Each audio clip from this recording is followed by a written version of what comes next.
हम जो आपको खबर दिखाने जा रहे हैं वो आपको सोचने पर विवश कर देगा। जी हाँ, सोशल मीडिया पे एक मैसेज वायरल हो रहा है। उसमें लिखा है, आप सबसे हाथ जोड़ के विनती है कि थोड़ा टाइम निकाल के शेयर जरूर करें और पढ़ें भी। आगे लिखा है, अटल सरकार की तरह मोदी सरकार का पेट मत चीरो मेरे हिंदू भाइयों, एक बात गांठ बांध के रख लो, मोदी ही हम हिंदुओं की आखिरी उम्मीद बच गए हैं। बात थोड़ी कड़वी है पर कहावत है कि कुत्तों को घी हजम नहीं होती और सुअरों को बढ़िया पकवान अच्छे नहीं लगते। आगे लिखा है, अगली बार मोदी नहीं आए तो ये सारे सेकुलर की खाल में बैठे जिहादी मिलकर हम हिंदुओं का ऐसा हश्र करेंगे कि आने वाली पीढ़ियां अपनी बर्बादी पर आंसू बहाएंगी। फिर किसी मोदी जैसे हिंदूवादी देशभक्त को दिल्ली तक पहुंचने का सपना देखने में भी डर लगेगा। आगे लिखा है, प्यारे, मात्र 12 वर्षों के लिए जात पात, ऊंच नीच, अगड़ा पिछड़ा, पार्टी सार्टी छोड़ देश हित में जिन हिंदुओं को ये आभास होते हुए भी मोदी को गरियाने में एक विशिष्ट संतुष्टि का अनुभव होता है, उन्हें आज की परिस्थिति में मैं महामूर्ख ही कहूँगा।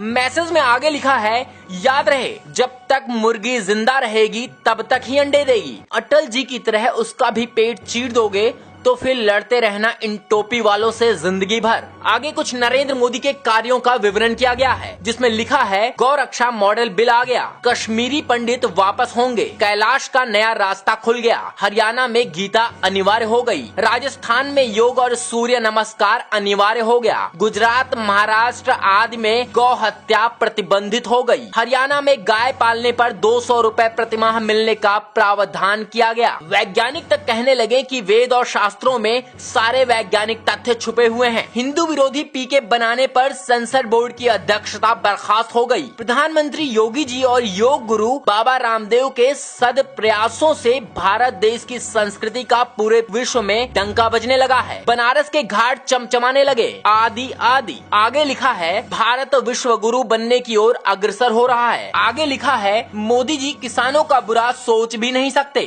मोदी जी माँ भारती के ऐसे सपूत हैं जिस पर माँ भारती गर्वित है। जिसका बचपन खुद गरीबी में बीता हो, वो किसी गरीब का बुरा क्यों सोचेंगे। उनके आगे पीछे कोई नहीं है, इसलिए कहते हैं, ना खाऊंगा ना खाने दूंगा। मोदी जी की मंशा पर शक मत कीजिए। मोदी जी किसानों के दोस्त हैं, किसानों के शुभ चिंतक हैं, भारत देश के भाग्य विधाता हैं। हे मोदी का विरोध करने वाले हिंदुओं, आपके सहयोग और अंध विरोध की वजह से अगर सच में मोदी जी का, आपके असहयोग और अंध विरोध की वजह से अगर सच में मोदी जी का कुछ अनिष्ट हो गया तो आप सभी खून के आंसू रोओगे। हिंदू घरों की बहन बेटियां लब जिहाद की भेंट चढ़ जाएंगी और भारत को पाकिस्तान और अफगानिस्तान बनते देर नहीं लगेगी। फिर कोई पूछेगा भी नहीं क्यों मरे पड़े हो। अगर वास्तव में हिंदुत्व और भारत देश के लिए कुछ करना चाहते हो तो तथ्य और प्रमाणों के साथ बात करने की आदत डाल लो, क्योंकि मोदी बोलते नहीं करते हैं। मोदी जी गुजरात में भी नहीं बोले, वहाँ भी मोदी जी ने करके दिखाया। इस बात को अच्छी तरह से ध्यान में रखना। अपनी सरकार मोदी सरकार, बार बार मोदी सरकार। आगे लिखा है, अगर देश के लिए कुछ करना है तो यह संदेश कम से कम 5 लोगों और 3 समूह ग्रुपों में भेजना है। बस आपको तो एक कड़ी जोड़नी है, देखते ही देखते पूरा देश जुड़ जाएगा। बस जरा सा फॉरवर्ड करो, सिर्फ 2-3 सेकेंड ही लगेंगे। जय भारत।